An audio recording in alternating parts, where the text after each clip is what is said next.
Hello everyone, and welcome back to my channel. In case you're new here, my name is Maya, and if you can't tell by what's going on behind us, we're going to be doing some tier lists today. And all these tier lists are going to have to do with Supermassive games, now that I've officially finished playing all the ones I currently own and are not VR.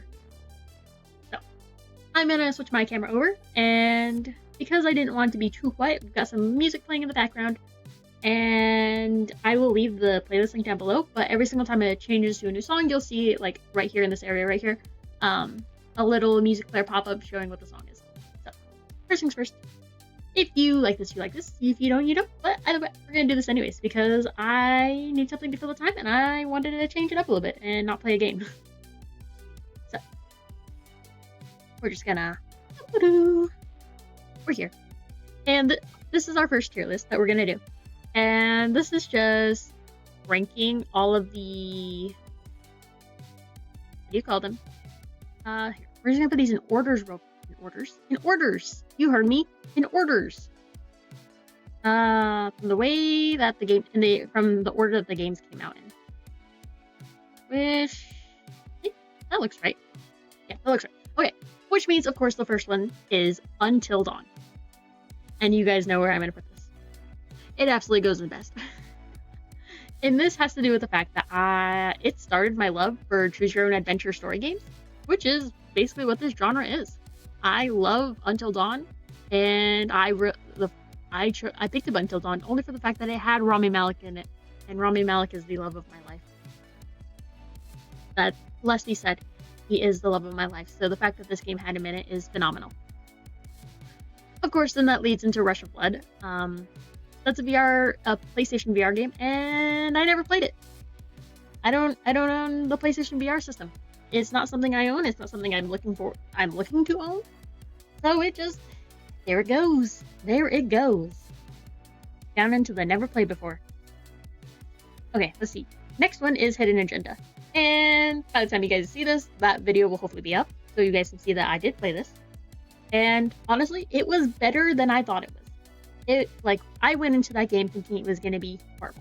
I went into it thinking this game failed. And to be fair, it did fail as a game.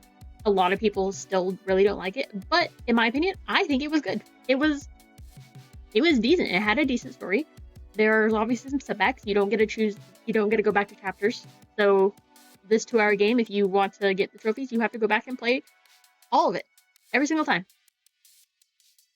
But you know, it was a decent game. It had some decent characters. It was honestly pretty interesting. Coming out not long after that was The Inpatient, which was another PSVR game. That is a prequel to Until Dawn, taking place in the Blackwood Sanatorium.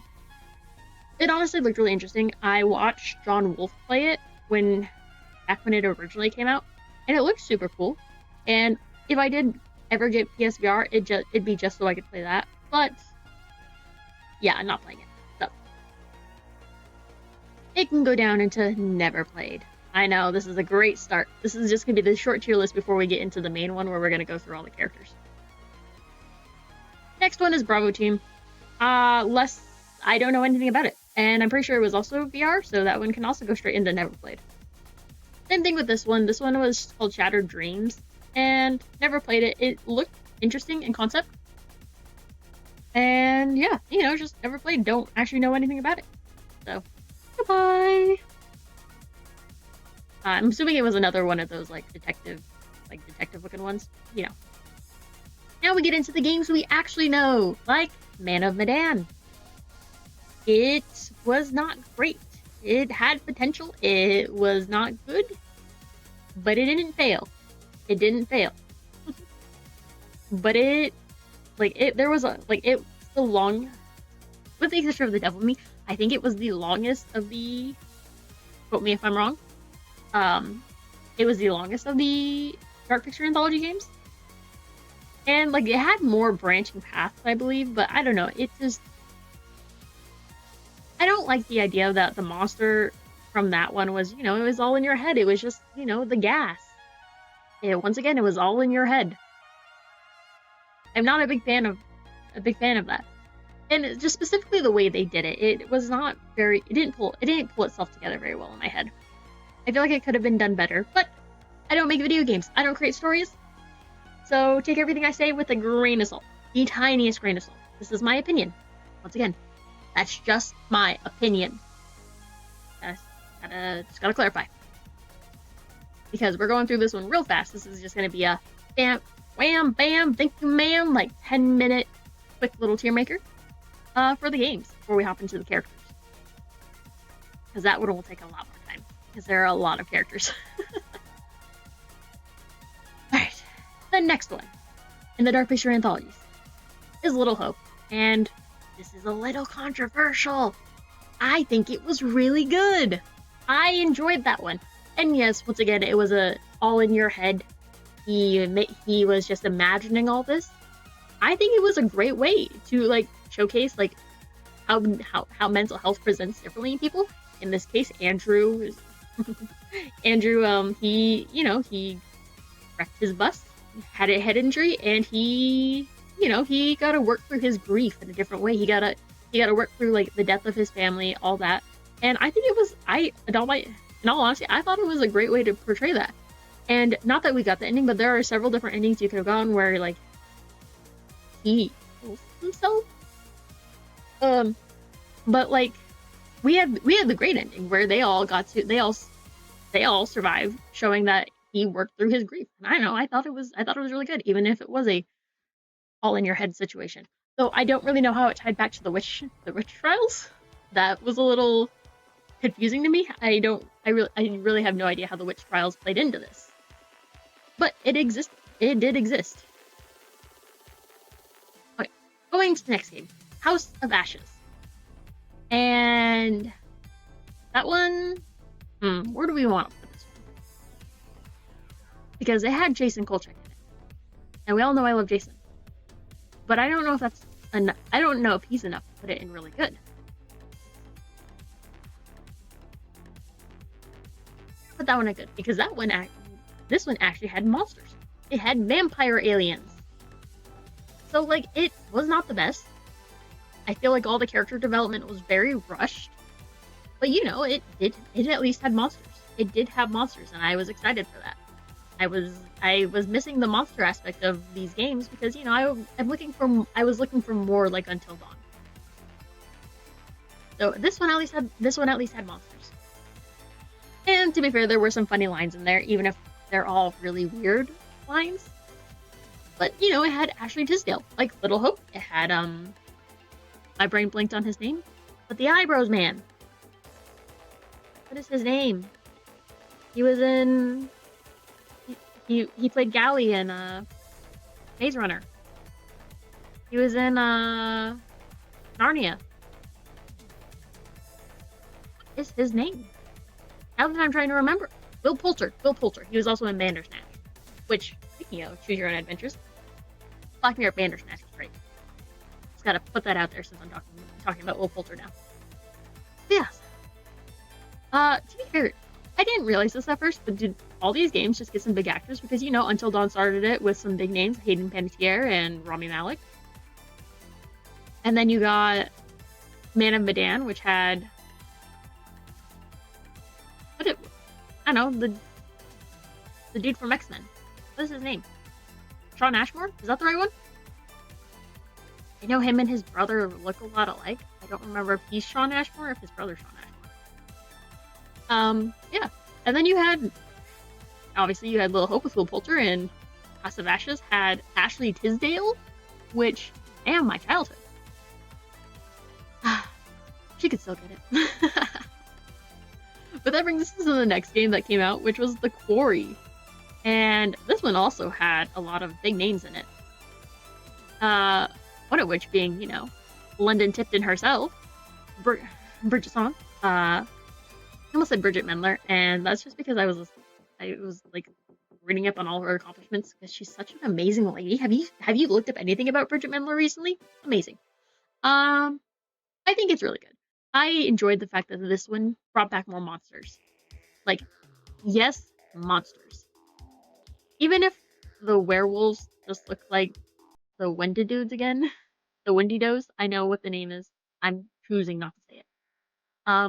Yeah, even though the werewolves just look like the Wendidos again, I mean, they were interesting. The concept of it was super cool, but it was just an 80s campy horror movie. That's what they were going for, and honestly, I can't expect anything more from it. It did what it said it was going to do, and it did it pretty well. So that's all we're gonna say. I know I'm not going too in depth into my opinions on the games, but I haven't played any of the ones down there. So if you guys want more of my thoughts on them, you can always just leave a comment down below, and I will expand. I'll expound. But we're almost done. So the Devil in Me was the last one, and it was. I think it had potential. It had a lot of potential, and it just kind of dragged it down. They had a great story going around H.H. Holmes, and then they kind of lost the bit along the way. Like that intro sequence where with actual H.H. Holmes in the murder hotel was fantastic. And then, the like going forward with the dude that thought he was that basically acted as the reincarnation of H.H. Holmes. Like that could have been better done. But they like just really lost the bit there for a while, like focusing on just like how unlikable some of the characters could be. So it had a lot of potential. It could have built upon this more, but it it severely lacked in my opinion. Once again, these are my opinions. You do not have to agree with them. These are just my thoughts.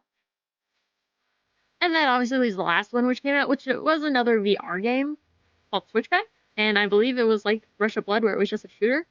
And, I didn't play it, but I also heard it tanked real bad with a lot of problems in the initial release. But, there it is. My Supermassive Games Fear Maker. That's my thoughts on the games. If you want me to expand on them, feel free to let me know in the comments down below and I will expound. But we're gonna switch this over to the characters, which will be significantly longer. I just wanted to get my opinions on the actual games out there. So I'll be back with you guys in just a second. Okay, everyone, we're back. And this is with the characters of the game. And we're going to be starting with the Until Dawn characters, first and foremost. Because we're going to be doing these games in the order they came out in. Again, which means obviously when we eventually get to the Inpatient. Oh, I have to clarify that in these, it does not include Switchback, it doesn't include Shattered Dreams, it doesn't include the Bravo team. What were the other ones?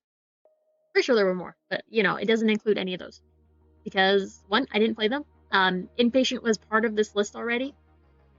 And I just chose not to take them out because this was a pre-made list.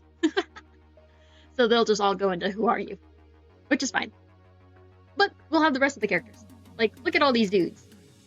I went through and I put them all in order by what game they're from, like Until Dawn, The Hidden Agenda, and so on and so forth.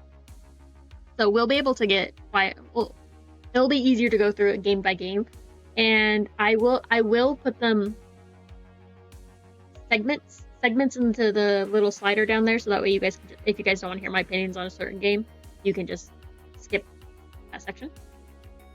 Yeah, so we're gonna move on from there, and we're gonna start with a fan favorite to hate, Hannah. And I really have to put Hannah in Don't Care.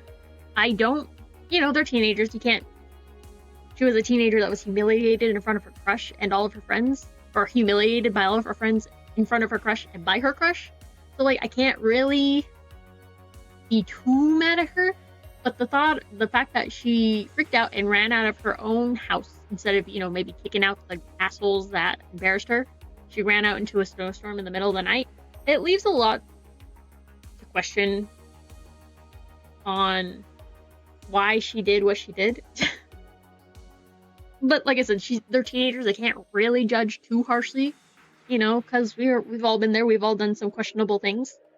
I just, don't really care for her. But she was a girl in love. So she exists. Then that leads us to her twin sister, Beth. And, she was okay. She tried to be a good sister in the 5 minutes of screen time she had. Ran after her sister, gave her coat, tried to, depending on how you played her, tried to save her sister and herself from falling to their deaths. But, like I said, she had 5 minutes of screen time. She had basically had 5 minutes of screen time. So, there's not much to be said about her. But this leads us to our final gal. The final girl, the one meant to live, Sam. And in my opinion, I have to put Sam up in, this is a little controversial, I have to put her in really good. She's not my favorite. She was written as a final girl. She acted like a final girl. That's all she was in my head. She had, she didn't have a lot of character development, depending on how you played her. She was just always she was a leader, she was headstrong, she confident. And that was about all that's about all she acted like in my playthrough. Not to say I don't love her, but I feel like they could have done more with her character. Especially having Hayden play her. My woman Hayden. She's great at playing a hero. Haven't you watched the TV series Heroes? She's fantastic. They could have done more with her character. And this is just biased because I love Rami Malek. Josh goes into the Hall of Fame. This is bias. This is bias. I love Rami Malek. And to be fair, Josh's character, they severely lacked in the character development for him. Like, they showcased that he was suffering with mental health, but they didn't. They just made him the psycho, and that's pretty much all he played the entire game was the psycho. They didn't get it, like, they didn't showcase, like, his relationship with any of his friends or anything like that, and, like, depending on how you played, if you missed the clues, you could have missed all of the stuff showing, like, how in depth he got into building this psychotic saw trap to bring his friends closer together. I'm not saying what Josh did is great. I'm not saying what he did is okay. I'm just being biased because I love Rami Malek. We're gonna leave that there. I can expand more on my love for Rami Malek if you want to know, though. But we're gonna move on to our power couple, Mike and Jess. Obviously, starting with Jess, who had the least amount of screen time in the entire game. And I have to say, I think she's one of my favorites. I do think she's one of my favorites. She, like I said, she had some of the least amount of screen time in the game of the main characters. But, she, like, we can, like, at least infer that she's a really strong character. Like, maybe not mentally after all the trauma she went through, dropping down a mine shaft and all that. But she survived that. Or potentially she survived that. And in our playthrough, she survived that in her underwear. On probably one of the coldest nights of the year, up on a mountain. Unaware of anything going on to her friends. So, once again, more biased. I just think this character I feel like she could have done with more character development. And even, I don't know if you guys are keeping up with Remaster, apparently her actor said that she wasn't given a lot of stuff. You hope it's just NDAs, but even if she's not, I'm just glad that, her character is who her character is. I just really wish they had given her more character development. Okay, and for everybody's favorite boy, Mike. I have some qualms with Mike. But, in my opinion, I do think he has to go in Hall of Fame. I know. Putting him in Hall of Fame and not Sam? Let me explain. Mike had some of the most character development in the game. He, like, obviously he had the most screen, him and Sam had the most screen time of the game. But, Mike, he starts off the game as being a kind of, like, and he's a jock bro. He's a smart jock bro who's kind of egotistical. But, like, we watch him disregarding his own health, running through the snow in a tank top and his pants, in our playthrough, soaked pants, with a gun to chase down after Jessica after she's been forcefully ripped through a window and taken from him. He's like running after her, willing to shoot whoever did this to her. In his mind, take the life of another person, even though at that time we knew it wasn't a person. He was willing to kill a man to save her. And that's first of all, that's fantastic. He loved Jessica enough to be willing to do this. Second of all, we get to see as he takes on a leadership position that he feels the need for, but really struggles with. Because he wants all of his friends to be safe, but he also thinks about the safety of the party, but he also doesn't want to single people out, as we saw when he was given the option to kick Emily out of the room, to put it mildly. He he obviously cared about his friends as a group and their safety, but he didn't want to single people out. But even though he did. But I also think, in a supernatural situation, they all jump to a lot of conclusions.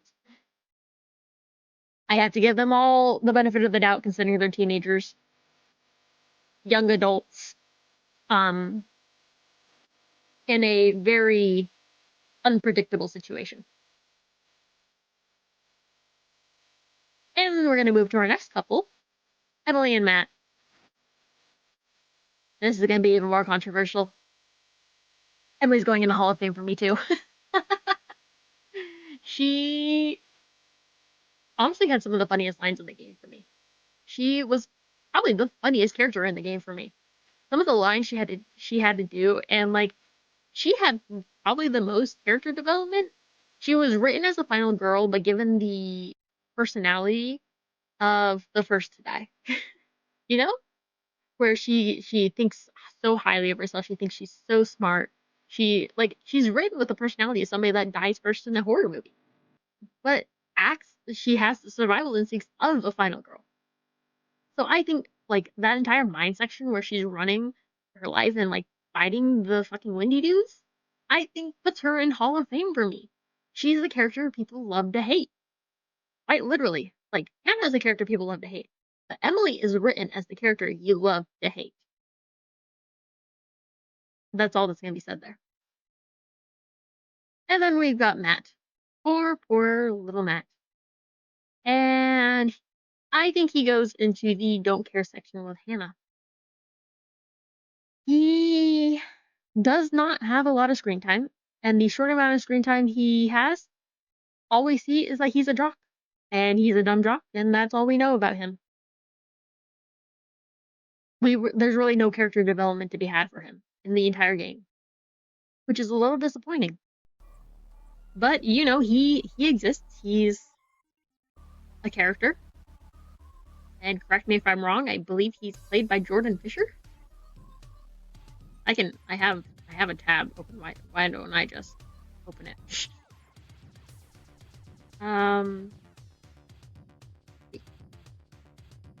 Is Matt played by Jordan Fisher in Until Dawn? Yeah, so yeah, in Until Dawn, he's played by Jordan Fisher, another Disney star, right? Sure, Jordan Fisher's a Disney star. Wasn't he in? What was the movie with Ross Lynch? Teen Beach? Is that what it's called? I think it's Teen Beach. Yeah, I don't know. Matt's character overall just didn't have a lot of character development. So I don't really care for him as a character. He just exists. And then moving on to Mr. Chris. He's okay. I don't have a lot of feelings for him. He didn't deserve what happened to him. Being forced to make that choice between his best friend and his love interest, even if his best friend didn't actually die, being forced to think you killed your best friend is probably the worst trauma of his life. He deserved better. Chris deserved better. He did his best. He wasn't even part of the prank. He was just out of it. And the fact that he was forced to be part of this is really unfortunate for poor Chris. Alright. I don't have a lot of thoughts on Chris either. Alright. Now, this one is controversial. You can hate me. It's fine. I think Ashley's the worst. I think she's probably the worst character in Until Dawn, in my opinion. Like, obviously, she's written as the sweet girl. She's written as smart, quiet, and into her has a mutual crush on a friend. But like, once again, I have to give them the benefit of the doubt. They're teenagers in a highly unusual situation dealing with the supernatural. So like, I can't say how we would react in the same situation. But her reactions were some of the worst, in my opinion. She jumped to all the wrong conclusions. And all the conclusions she jumped to could get people killed.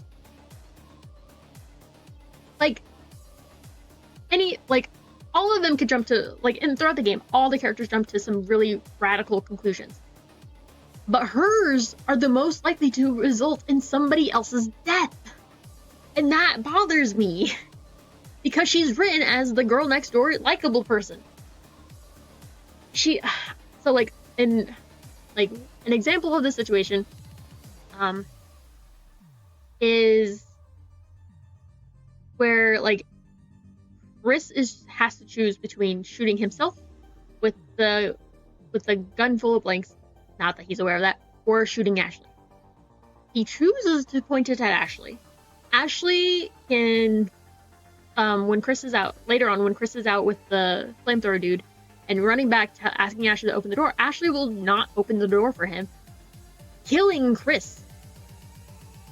But in that same situation where Chris were to shoot himself with the gun, she's just like, no, it should be me. It should be me. You already made a tough decision like this tonight. That duality is really concerning because in a separate situation, he's already chosen to save you once tonight. Now you're making him, if he chooses to save himself for once, you get him killed later on. Or another one, with Emily down in the basement, where first of all, the flamethrower dude, I'm pretty sure that at that point in time, the flamethrower dude already said that it had to do with cannibalism. Nothing about a bite. Cannibalism. And I don't know how much you guys knew about Wendy Dudes before playing Until Dawn or watching somebody play Until Dawn, but depending on where they live and how prominent the Native American culture is, most people know about the Donner Party and how that potentially led to Wendy Dudes. So, I don't know. It's just the jump straight to hysterics, being like, you need to get out. It bit you. You're turning into one of them. That being the farthest that you jumping straight to that conclusion. Nothing's been confirmed yet, and you're already trying to be like, you need to get out. You need to leave the safety of this basement to go be on your own. First of all, horror movies don't separate. You're just gonna kill it. You're just all gonna get killed being separated. Second of all, this is supposedly one of your friends. You guys don't have to get along very well, but you guys are all supposedly friends. And you just decide, you're gonna jump to the conclusion that she deserves to die because she was a bitch. Yeah, I don't know. We're gonna move on because she is a controversial character. People love her, and I really don't love her. We're gonna move on. I will expand more if needed, if requested. But she's moving on. We get the flamethrower dude, and you know what I'm gonna say about him? Who even are you? We know nothing about him. It's the same thing with Dr. Hill. We know you're a therapist, and that's about all we know about him. Because we can't take anything that we see about him in the game seriously, because this is all in Josh's head. So nothing we know about Dr. Hill actually exists. We know he exists because we saw the text messages, but we know nothing about him. So, as you guys can see, that is all my Until Dawn characters. Finished, done. Yeah. I'm positive some of those are controversial. Feel free to argue with me in the comments. I won't fight you. Because once again, it's just my opinion. We're gonna move on to the next game, which is Hidden Agenda. And, you know, this one's not too, I don't think these ones are gonna be too controversial. You didn't even see some of these characters. This was a 2-hour game, so there wasn't a lot of character development involved. So, first one up is Felicity. She was the attorney, and she was okay. She made some questionable decisions as somebody that worked for the law, like breaking in and entering, to find things that, like, regardless of what like evidence there was, like willingly letting a convicted serial killer out of jail. You know, she was just fine. She was a fine character. Next character was Becky, Detective Becky, Homicide, and she was the main character of the game. I think she was okay as well. Not a lot to be said about her. I don't know what character development there was, though apparently I made one wrong decision. I made a decision where she like played down her rivalry with Cavalry instead of losing her shit after the dude died. Which, sorry for the spoilers if you haven't watched that video yet. My bad. You should go watch that video. But yeah, I don't know. Most of the Hidden Agenda characters are just they're fine. Going on to her partner, at least the partner I had when I played the game. What was his name? Mr. Tom Nelson. Honestly, I think he's really good. He was a great partner to Becky, actually caring about her, trying to, like, you know, help her out. He really he was really reliable. And we will leave it at that because, like I said, Hidden Agenda was 2 hours. There was not a lot of character development to be had. This guy, his name is Carl, and he would have been Becky's partner if Mr. Tom had died in the intro, but we never saw him, so who even is he? I don't know. That leads us to Sergeant Riggs. We don't know anything about him. So I'm just gonna put him as he's fine. You know, he was Becky's sergeant. He seemed to care about her. He was trying to keep an eye on her and make sure she kept a clean slate while they were doing an internal affairs investigation on her, like trying to keep her out of the limelight so that way she could keep her nose clean. You know, existed. I'm also pretty sure this is the same character that played Jason in House of Ashes. And then that leaves us to Cavalry, who, honestly, I think he's kind of the worst. Not a lot of character development, but he was just made to be an asshole. I'm also I don't quote me on this, but I'm pretty sure that's the same guy that played Eric King in House of Ashes. Which, like I said, I mean, Supermassive is a smaller studio.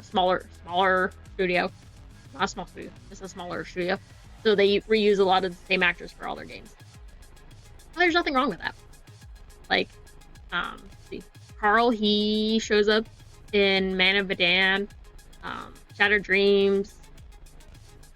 Shows up as, I think he plays Merwin in House of Ashes. So, you know, they just reuse a lot of the same characters, and it's fine. Actors, not characters. Actors. You know, they're chill. But yeah, Cavalry was he was just made to be hated. An egotistical man made to be hated. Alright. And then this leads us to the bad guy, the Trapper. Not Dead by Daylight Trapper, but just the Trapper of Hidden Agenda. And he's honestly my favorite. Of the game, he's cool. We get to learn. He has the most character development, honestly. Like, the entire game is following his story. And I make a lot of comments about how angular his face is and how nice he would look with piercings. I don't know, he's just a beautiful man. He's a little monotone, but you know, like I said, he has the most character development. We're learning about his story the entire game, so he's pretty cool. Jonathan Finn is the framed trapper. Accused, he shows up, his actor shows up in Man of Medan, Little Hope, House of Ashes, pretty much all of them. And, you know, I don't really care for him. He exists, he's fine. He was pretty mild in our playthrough, though apparently in some other playthroughs he can get pretty wild. But he was just very mild in ours, so I don't really care for him. And then we go to Judge Vanstone, who, you know, he's fine. I don't really care for him either. I'm pretty sure his actor is the dude that plays Charlie Lonnet in of Lonnet Enterprises in The Devil in Me. I think he also plays the character in Man of Medan too, though. But you know, he just a character. We don't know a lot about him. We know he has a family, apparently. So, this one, she's Jodie Johnson. We know she was a wife to an Undertaker. But I know nothing about her, period. She exists. Same thing with this dude. He exists. I don't know who he is. We didn't see him in our playthrough at all, and I really don't know who he's supposed to be. So he can drop it down there with, who are you? Alright. And you want to know what all these next people are going to be? This entire row? Who are you? He's from The Inpatient. Who are you? Also from The Inpatient. Inpatient. Inpatient. Inpatient. Inpatient. Inpatient. Inpatient. Hey, excuse you. Inpatient. I don't know who any of these people are. I didn't play The Inpatient. I was just too lazy to delete them, so. But obviously, like, they're all familiar characters. They all played in some of the other games. So, they're chill. Like, pretty sure that's Jason again. Pretty sure that's Tom. There's Felicity. There's Carl, who also played Merwin in House of Ashes. There's I'm Daniel from Little Hope. There's what even was her name? I know she's also in House of Ashes. She plays Clarice in House of Ashes. There's Bliss from Man of Medan. So yeah, they just reused a lot of the same characters. Lots of the same characters. Which, you know, is chill. They do what they do. And then, let's see, Man of Medan is the next game. I know. The Inpatient went real fast. Whew. That's why off my back. But that's just because I didn't know who any of these people were. So, we are just gonna hop into them. Obviously, there's only one curator. And the curator, he deserves to be Hall of Fame. He has to put up with us making all these stupid decisions in all these games. But we also don't know anything about it. We just know that he exists to helplessly watch as we become idiots. And that's all I have to say about him. He's cool. He has the cool intro sequence with the Oh Death song. So, you know, he's chill. He's awesome. Point blank. Prologue. These are the prologue characters. Like this is Felicity again, I think. But who even is she? No idea. She exists. She was just the cool lady that had them paying to punch a dummy. This is Joe. He's who we learned all of our tutorial mechanics with. Don't really care for him. He exists, even if he is played by Joe. Jason Kolchak. He's chill. Same thing with Charlie. Don't really care for him. He's fine. You know, his prologue. Not much to be said about him. And then Mr. Radicals. Bradley, he was an okay character. Kind of a wimp in our playthrough. Didn't have much to do. He just existed. And he was supportive of his brother. Proposing in the middle of the fucking ocean? Why would you do that? Ugh, the ocean. The ocean is bad. Yeah, I fan of Medan. There was not a lot of character development to be had there. Like, we get Alex. I actually how do I feel about him? He's okay as well. Alex was okay as well. He didn't have a lot of character development. He was just the big brother trying to take care of everyone else and pretending he knew more than he did. You know, he's just trying to impress his girlfriend, then fiance. Julia, I really don't care for her. She's not my favorite. Her and Conrad are spoiled. They're rich. They probably had everything handed to them on a silver platter. And I don't know, her attitude about everything was kind of not my favorite. Like when Fliss was like, you can't, like, don't disrespect the dead, don't disturb them. And she was just like, so what? Like, all of them were like that. But she was the one that was pointed, like, was having that conversation with Fliss, and she was just like, and? I don't know. Just the kind of, like, subtle disrespect there. Kind of just made her, like, really not my favorite. But of course, then you got Conrad, and unfortunately, he is one of my favorites, even though in our playthrough, he survived and he left, like, really early on in the game. I don't know, he's chill. He was just being a nice guy to impress Fliss. But how can you say no to him? He was funny. He's a good dude, bro. He's probably just like a giant himbo or something. But like I said, he left pretty early on in our playthrough, so I don't have a lot to say about him. And then we get Fliss. And I think she was a really good character. Obviously, just trying to make ends meet, trying to make sure that she can continue doing what she needs to do to survive. Obviously, even if it involved a little bit of forging, some paperwork, she did her best to survive. She did. Okay. I don't have a lot to say about the Man of Medan characters. First of all, it was so long ago. Second of all, I don't know, there just wasn't a lot of character development to be had. It was a pretty straightforward game. It was all in your head. Alright, but moving on to the next character, we have Olsen. And as terrible as I think he was really good for playing the character he was given. You know, playing the asshole, playing the treasure hunter looking for gold. He played a pretty good pirate. Like, he was scary. The entire scene where he had the fucking sledgehammer and he's like hitting the walls and they're all running for their lives from him. It was great. Yeah. It was pretty chill. He played his character really well. I don't have much more to say about him either. Then we get Junior, and he was fine. We only see him a couple times. He's chill. Same thing with Danny. I just feel a little bad for Danny. Poor man was killed by his supposed friend. He did his best. He did in fact do his best. But that's all of the Man of Medan characters. I can expand more if asked, but I don't have a lot to say about them. There was just not a lot of character development to be had. That leads us to the next one, which is Little Hope.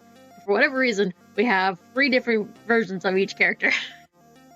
Because, they Witch Trials, the modern day, and then the 70s. There's a lot of them. So, jumping forward, we're gonna start with the modern day versions of them. And we're gonna start with Andrew. Andrew is chill. He's our protagonist. He's the one that this is all centering around. And I'm glad he came to terms with his grief. And I think he belongs in faves for me. Andrew's character was great. He especially with the way we played, he was like always worrying about others. So his character was just like, he was a comfort character, you know? He was fine. Fine, fine, fine.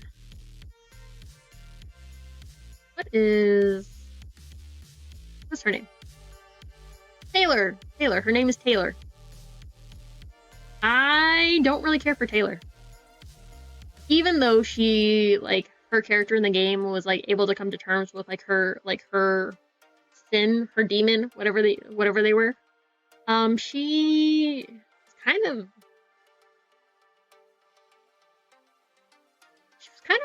was just kind of like a whiny brat the entire game. Just always, like, worrying more about herself than others. Which is not, I can't judge her for that, because, you know, that's, most people would rather care for themselves than care for others first. And that's fine. But, you know, when you're playing as an outsider in a video game, it's a little grating. On the other hand, Mr. Daniel, he was really good. Obviously there's not a lot of character development to be had from him. But he did his best. He overcame his fears. He was ready to fight back and fight back for others.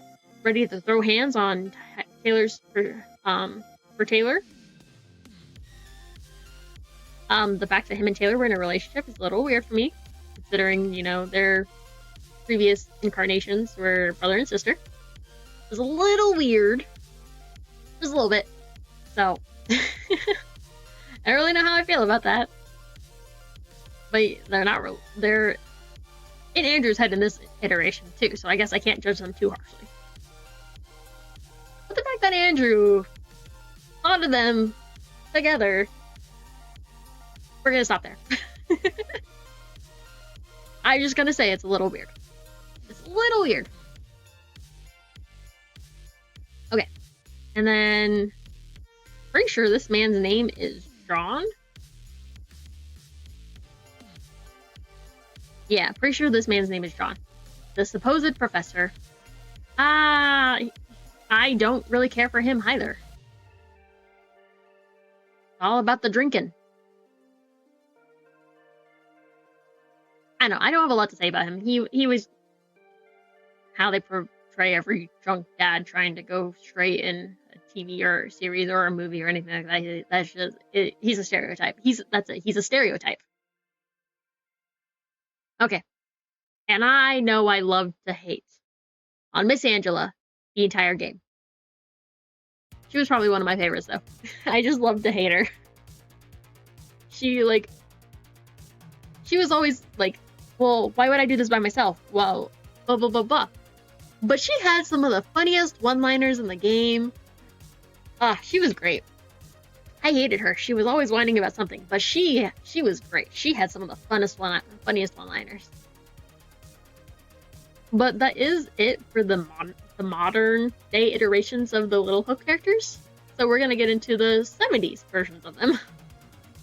Starting with, what was his name? Anthony? Andrew's 70s incarnation. Anthony, Hall of Fame, baby. Hall of Fame. Anthony did everything he could to try and save his family.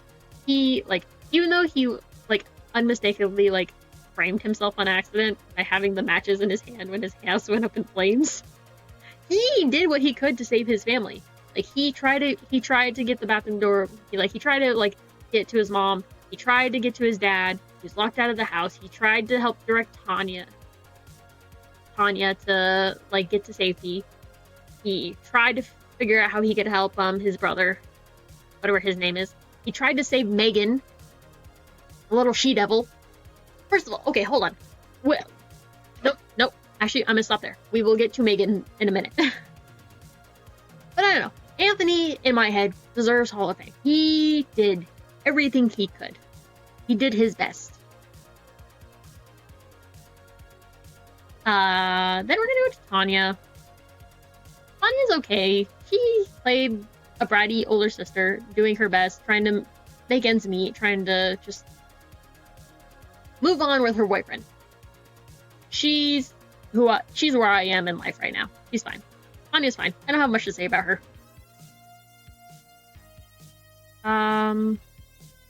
What even is his name? Dennis? Dennis the Menace? The little nerd about his records? He's fine. I don't have much to say about him either. He was okay. Oh, he's fine. There's not a lot to be said about him. They all die really fast. But Megan, my thoughts on this.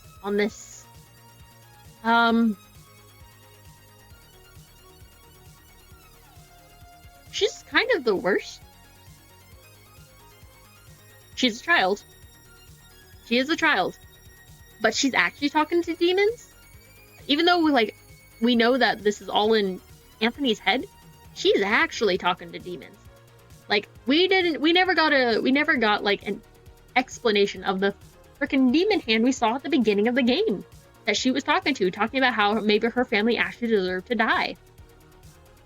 And I don't know, there's just something about little evil children in any movie, in any video game. Sorry, you're the stereotype. You have to go into the worst category. But overall, like, her character was actually kind of cool.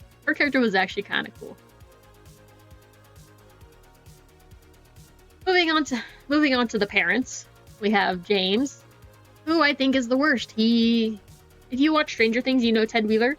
That's James. He's drunk all the time, complaining about work, about his job, probably wasting all the money that they need for their house on more alcohol. He's just kind of shit. He's kind of terrible. And then for the mother, which is, what even was her name? Anne? I think her name's Anne. Hold on. Yeah, Anne. Her name is Anne. She can go into the don't care. She was a mother doing her best for, what, 4 children? With one of them being very young, and being an absolute menace to society. She did her best, but also doesn't sound like she listened to her children at all, especially when Megan was talking about the pastor at the church. I think we found a newspaper article about the pastor later on being, like, not good. So, I mean, she doesn't win Mother of the Year, but I don't think she wins Worst Mother of the Year either. She just exists. Okay. And finally, we move on to the witch trial era, whatever year those were. Assuming those were the 1600s. We get the judge, and we know nothing about him, so he can go into Who Are You? Who are you? I don't know. And then we get... What order do I want to put them in? We're going to start with Abraham. Anthony's Witch Trials incarnation. Abraham... I think he was okay. We didn't get a lot of introduction into the 1600s, and it was also just a really random throw into Little Hope. It exists. I don't really know why it exists, but it exists. But it could have been done better, and Abraham we just know that he did his best to listen to everyone, including the demons trying to tell him about the child. He was just trying to figure out trying to do right by what he believed in. And then we get Tabitha. We don't know a lot about her. In our incarnation, she was round because witches float. She can go into Who Are You because we really no, she can go into Okay as well because she existed. We just don't know a lot about her. Same thing here. David, he can go into Okay. He existed. Don't really know what happened to him either. Actually, we can move. We're gonna move Tabitha and David into Who Are You because I really don't remember anything about them. And then what was the little girl's name? Mary. Miss Mary can go into the worst as well. For the same reasons as Megan. Making up things about people getting Tabitha, her sister/caregiver, killed. Same thing with David, I think. She got him killed by, making up these stories because she got Tabitha killed because Tabitha took away her doll. I don't really know what happened with David, actually. I don't remember what happened to him at all. But, it's the same thing with Mary. She just making up stories as she went. Actually, not okay as a little girl. But she was made to be evil, so can't really say much more there. And now we get to the dad. His name was Joseph, I believe. And honestly, he was an okay character. Joseph was okay. He was not a drunk. He tried to stand up for his wife. Amy, he tried to stand up for his wife. Make sure he's like, I know my wife is not a witch. I know she this is not true. That Mary is making this up about my wife, that my wife is a witch. I think that's fine. He was a fine dude. He seemed to be a fine husband. He was okay. And now for Amy. I know she was the one that drowned, right? She drowned. Tabitha. Amy was the one who didn't float. Tabitha was burned at the stake. Right? Right? Sounds right. Amy can go into Who Are You because I don't remember anything about Amy either. Okay. And then this was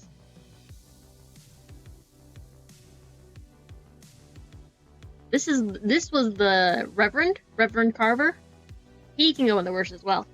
The one actually worshipping the devil and then pinning it all on Mary. Mary was bad all on her own. Reverend Carver is going through and blaming all this stuff on a child. Less be said about that. Reverend Carver was just kind of a terrible character. Just pinning the blame all on a child and then proceeding to try to get the child killed to save his own ass. And then the sheriff from the 1600s? Who even is he? Who is he? I ain't got no clue. You can go down there. And then this is the last dude. The last little hook character. Vince. Tanya's boyfriend? He's going okay. He's fine. He's fine as a character in our playthrough. He was, generally just trying to figure out, what was going on. Why this man was all in his head and seeing things that weren't there. He's just trying to live his life and be upset over the fact that his girlfriend died. He just never moved on. It's fine. He's fine. But that's the Little Hope characters, guys. There were a lot more of those than I thought there were gonna be. But you know what game this means we can move on to now? As we're an hour into this episode, we can move on to House of Ashes. And you know who's in House of Ashes? Jason! I'm so excited. Starting off though, who even is this man? Who is he? I know we see him in the prologue, but who is he? I don't know. I just know that mask was scary as fuck. Same thing with these guys. Who is this? And who is this? I know he exists, but who are they? They don't really play an important part in the game. Besides, whichever one of them lives is the vampire that can try and kill you later on. Okay, and then moving on to King Bitch number 1, Mr. Eric.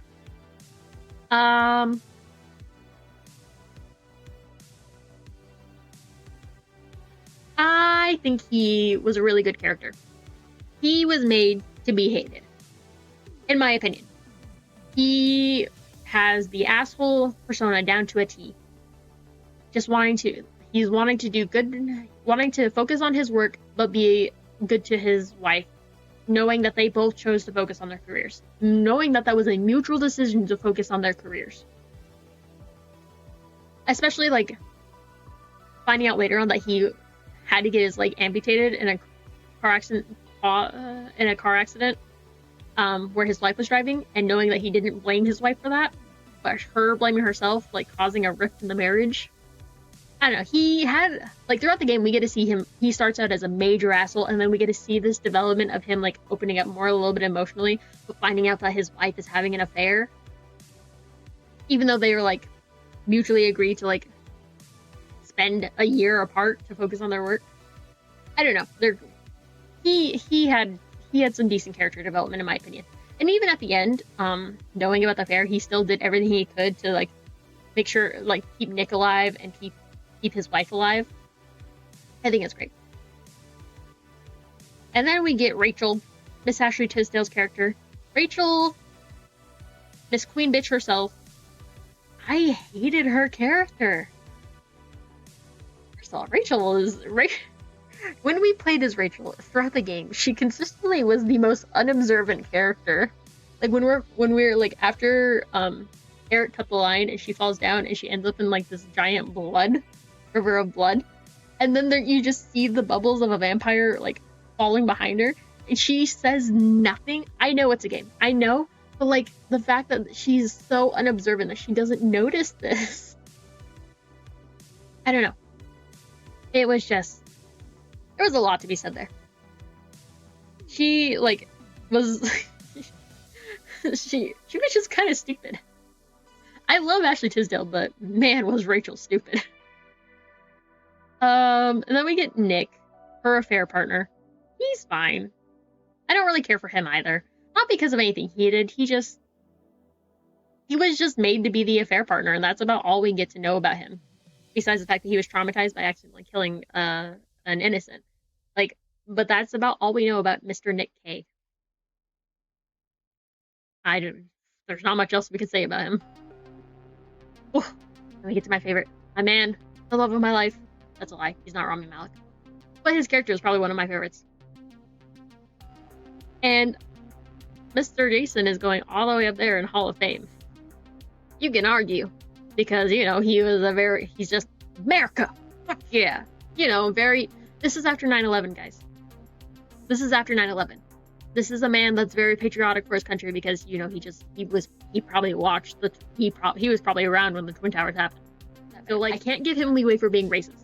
I can give him leeway for being very America about his country. Being very patriotic. Because his thought is that he's fighting for a cause. I don't give him leeway for being racist. I give him leeway for being patriotic. Just to clarify. Don't take that out of context. I will fight people. I will fight people about that thought. But yeah, no, Jason. And I know people are like, but why are you shipping people in a very non-implied relationship? Because I can. Thank you very much.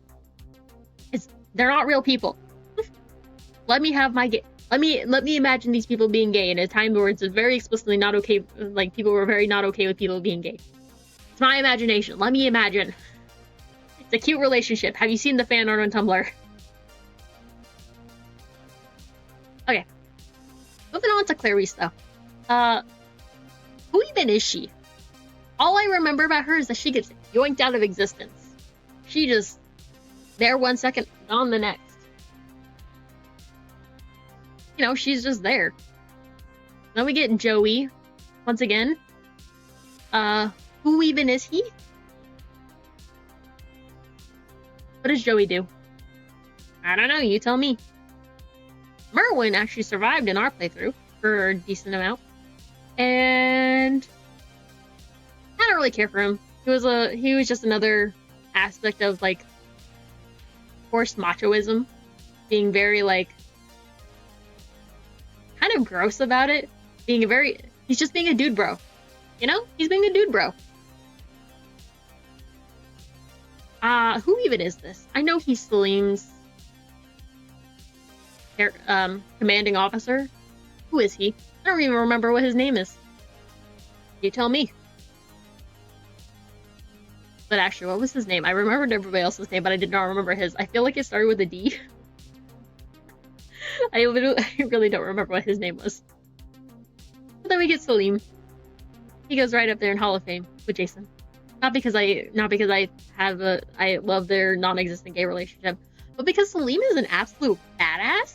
You see this man running around these fucking catacombs, not even catacombs, these fucking tombs with a fucking pipe and just launching that shit. This man's awesome. This man knows what he's doing. He's getting it home to his son and he's making sure it happens. That man is phenomenal. Salim, top tier. Okay. Man. I am zooming through these now. Like I said, I've been doing this for like an hour now. I'm kind of tired.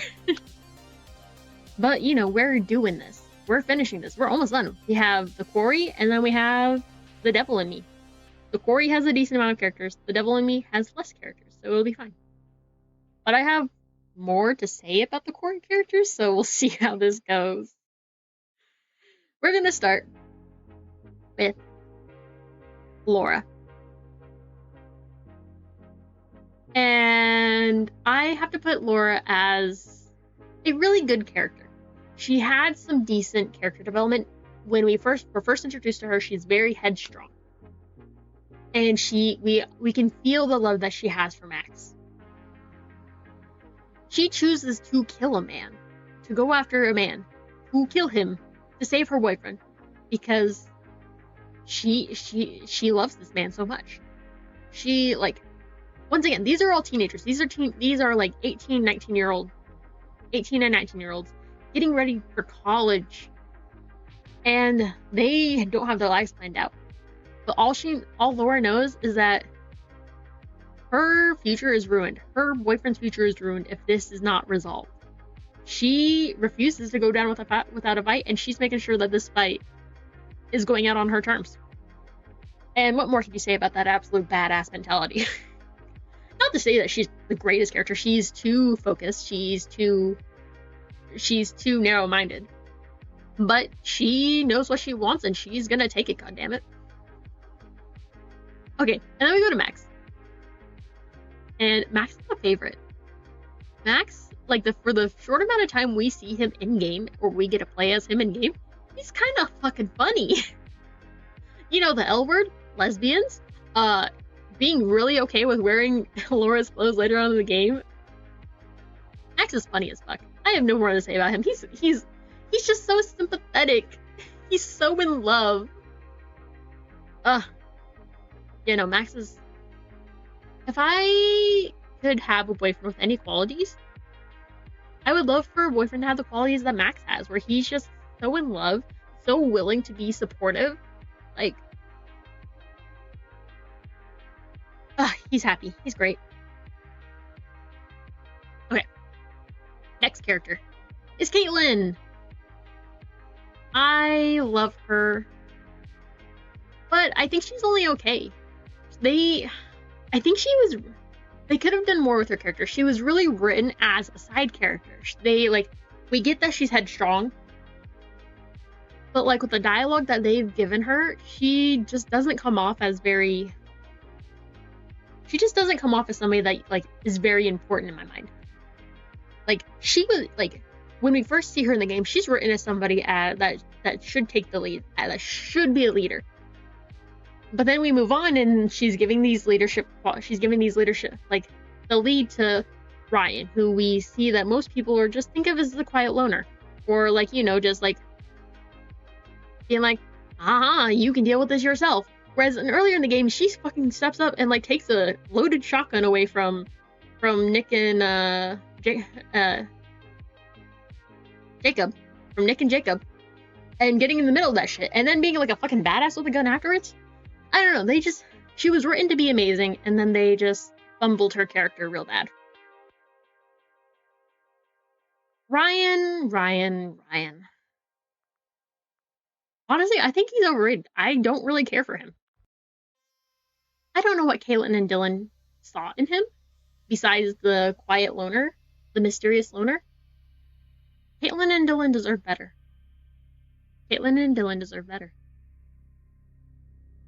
especially considering like he like obviously flirts with both of them early on in the game, and then when he makes the comment of like, well, can I just kiss both?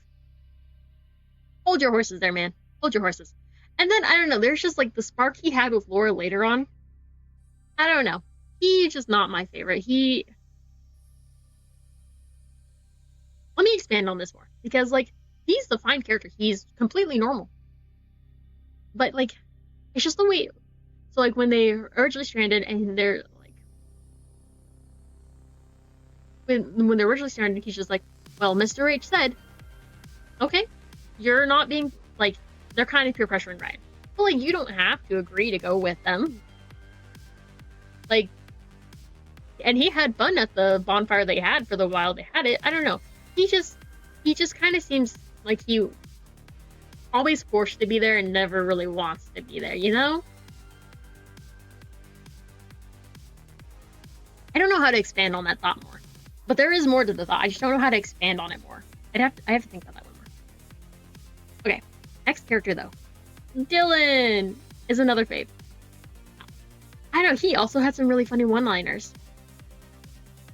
I don't know, like obviously his character's kind of whiny, kind of like, oh well, I mean, I guess if you want me to. But Dylan's character, like as we go through the story, like it's kind of nice. He like he's like putting like when how he described it to Ryan. I'm Dylan here and not there. I don't know. He's where did I see it? I saw somebody like make a comment about how like when the like how all the different teenagers when they're bitten by the werewolf, like how like it amplifies their emotion differently, and how like Dylan when if he's bitten by the werewolf, which in our playthrough he was bitten by a werewolf because we didn't cut his hand off. And his main focus was just making sure that Caitlin got to safety. Phenomenal, like that, like his need to just want people to be safe and the people he cares for to be safe. Dylan's great. Also, the scene where Emma sprays him in the face with the air freshener, he's like, I've been maced! It still makes me die. Just a little bit. It's kind of funny. Okay. Emma.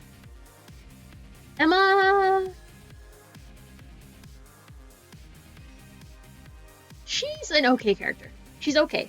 She's not the greatest. She's very obviously putting up a facade to like make her seem more confident, to like putting up a facade of confidence because that's who she wants to be. She wants to be confident. She wants to be secure in herself, and that's fine. We all put up a facade like that.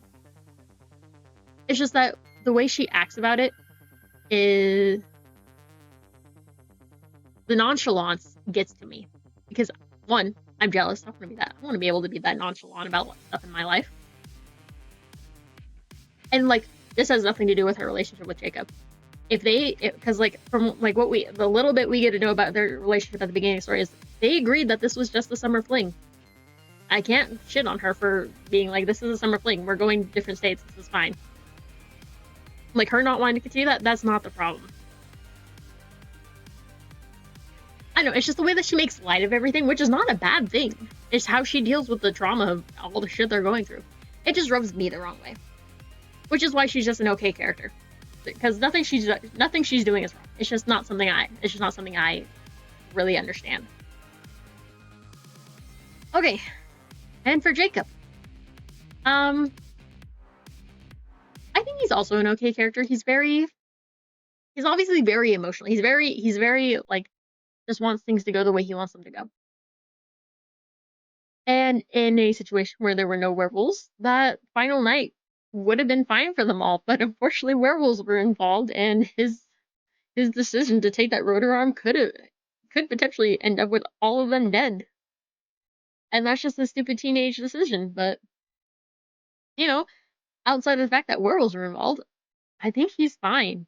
He's not the worst. He's kind of a jerk, but he's especially with the way he acts with Ryan, but I feel like him and Ryan just really pull the worst out of each other. And I know he putting Ryan in don't care and Jacob in okay. But like I sympathize more with Jacob than I do with Ryan. I just sympathize more with Jacob. And that's just a personal opinion. That's my internal bias. because Jacob reminds me of my brother. So I sympathize with him more. Moving on. Abby! I'm pretty sure I loved to hate her in the game. She was kind of whiny in the game, but she was also such a sweetie. She's really good. I love her. And I don't remember, like, the comments I make while playing the Quarry are probably not the best, but I do think she's great. She, obviously she's scared for her life right now. But like, when she pushes Nick into the pool after Nick is being fucking weird, and she's worried, like, oh my god, did I hurt him? Or when she, like, shoots Nick and then she's instantly like, what did I do? She's just, she's just traumatized. She's traumatized. She's just a traumatized girl doing her best. But even before that, she was just a very likable character. All she wants is for her friends to be safe. And our poor man, Nick, he was also, I mean, he was also okay. He was okay. He just really wanted to date Abby. He just wanted to date Abby. And poor man ended up as a werewolf for most of the game, so. But him and Jacob had the funny pop pop peanut butter pop line, so he can go do okay. And you know who that leaves us with? The Hackett family. Hackett Quarry! Hackett Quarry for life! No. God, what were their names? So this is, I think his name is Jedediah, which, man, what a name! What a name! This is Carl from Detroit Become Human. He kind of the worst. I know they're just doing what they can for their family, and I will never fault people for that. Actually, okay, hold on. Standing back up for Jedediah, rethinking this. I don't care for him, but he's not the worst.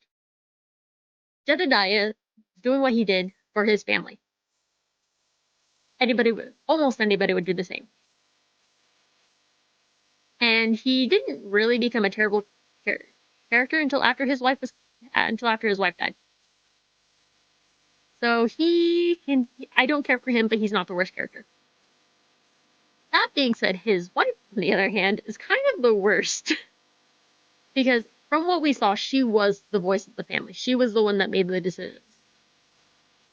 And her constantly fighting with everyone else.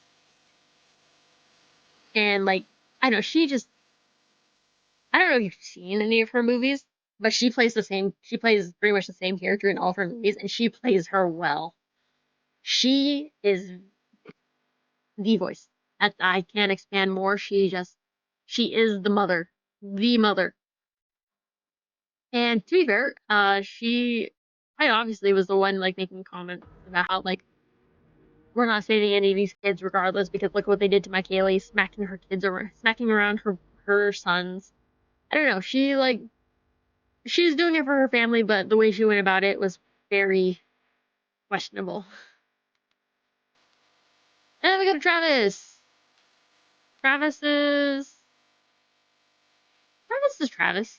I think he was a really good character. We get to see his development, and he's fine. Obviously, he's abusing his position as sheriff, but he's doing it for his family. But they're not doing it very well considering it's what 6 years, and you're covering up all these deaths that your family has caused because they don't want to stay in the fucking cages one night a year or one night a month. I don't know. He like he was just in a shitty situation doing what he could for his family, but he did not go about it right. But his character development was really great. Um, the little brother, what is his name? I don't know. I don't even remember what his name is. Who is he? We know that Ryan like stabs him, not stab, yeah, stabs him with a knife. Does he stab him with a knife in our playthrough? I don't even remember. Who is he? We know he shoots his fingertip off after Nick bites him. God, who is he? I feel like his name also starts with a T. I don't remember. Moving on to Chris Hackett, because I really don't remember what the little brother's name is. Chris. Honestly, he goes up there as really good as well. He did what he did for his family, but we saw that he chained himself up. He chained himself up to protect innocence. Like, he only bit Max and attacked Laura, or not attacked. He only bit Max and all that because Laura decided she saw something and she was gonna break into saw somebody was gonna break into a cellar to help him. He locked himself up. He did lock himself up. So like that's not his fault. And he was doing everything he could for his family. We find out that he was bitten by Caleb, I think, after everything. So he was just trying to protect his kids. Father of the year, in my opinion. He's fine. He's great. And then the way he cared for Ryan, I mean, Ryan's not my favorite, but he treated Ryan as another son, giving him the family and support that Ryan was looking for. Chris Hackett was a fine man. And we only have one of his kids here because Haley dies. And we don't ever really see her face besides in a picture. So she's not really relevant, unfortunately. But Caleb, yeah, who is he? I think he freezes to death in our playthrough. I think we lock him in the freezer, in the kitchen. He can survive. Um, but I don't know, who is he? I don't know anything about Caleb. Who is he? And okay, I know we know her name, but she's the Quarry's curator. Elizabeth. Elizabeth? Eliza. There we go. Eliza. I got there eventually, guys. She is not my favorite. I don't care for her. Like, Dr. Hill, we don't know anything about him, but we also, like, come to know that he's a figment of Josh's imagination. The curator, he doesn't really have a lot to add to the stories, but he's an interesting character. We want to get to know him. Eliza, we get to know her story and why she's doing it, but then we question whether or not we agree with her and why she's and how she handled the situation, which is not our place to judge. I don't know. I don't feel like we're not given enough time. Like, she's there after every chapter. We're not given enough like time and information to really come to love Eliza as a character. She's just cryptic the entire time, and that's all we know about Eliza. So, I know she was kind of a letdown as a narrator. All right, but that's the Quarry, guys. That's all the Quarry characters. You know what that means? We're gonna move on. We are moving on to the next characters. To the next game. The final game. Our final thoughts. And this first one is going to be Mr. H.H. Holmes himself. The character the game is based on. Mr. H.H. Holmes.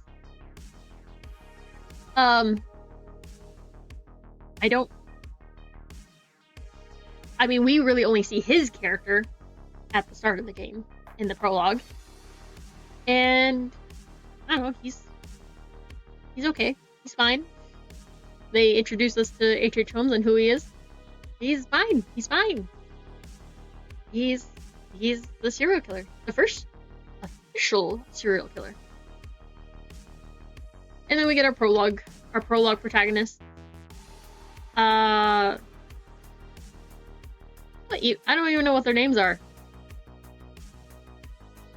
This is Marie. I know her name. She's Marie. I really feel bad for the way we got her killed. I feel bad she didn't even get to say goodbye. But, she's fine. Same thing with her, for her significant other, I guess. Her significant other tried. He's fine. I don't have a lot to say about them. They both died. They were meant to die. They were tutorials. But to be fair, Marie was kind of funny. And him making comments about about her being a thrill seeker. I don't know. They exist. You know what that means? We get to move hold on. Before we move on to our main characters, I'm gonna go move on to this dude. This is the cop that found them. Who is he? We know he's played by Salim's character, but who is he? He dies almost instantly. Loses his hand while he's at it. And then I know he has a name. He's who we're introduced to as Grantham Dumet, but we know that he's using that as a forced pseudonym because this dude told him to use it.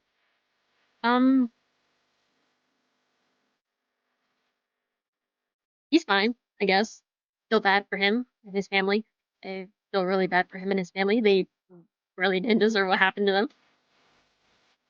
Alright, but we're gonna move on to the main cast now. Now that we got the who even are you characters out of the way. We're gonna start ourselves off strong with Charlie Lonnet. And do you know where Charlie Lonnet goes? He goes all the way up here in the Hall of Fame for me. He's so fucking funny. I know. You're meant to hate his character. His character is not the best. His character's kind of an asshole. He's honestly kind of fucking hilarious. Like, just the way he goes about everything. And, yo, the entire line about his invisible cigarettes was funny to me. But Charlie, he does his best to do his best by his team.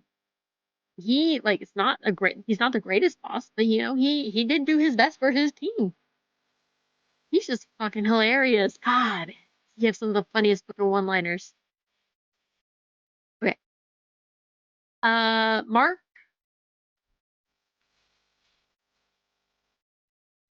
he's okay.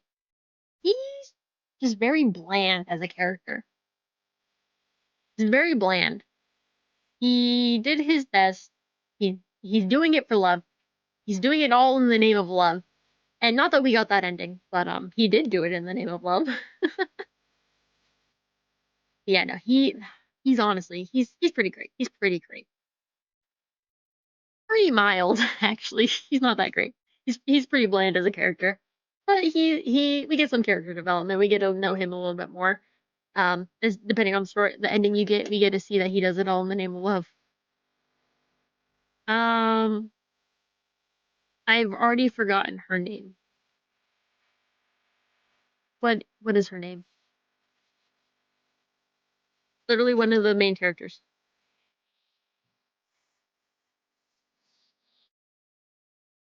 Kate. There we go. Her name is Kate. Kate. Honestly, Kate was written to be a final girl. She's as we like progress through the story, we see that she's like even if she fights with everyone, she cares deeply for them and she will do what she can to try and keep people safe.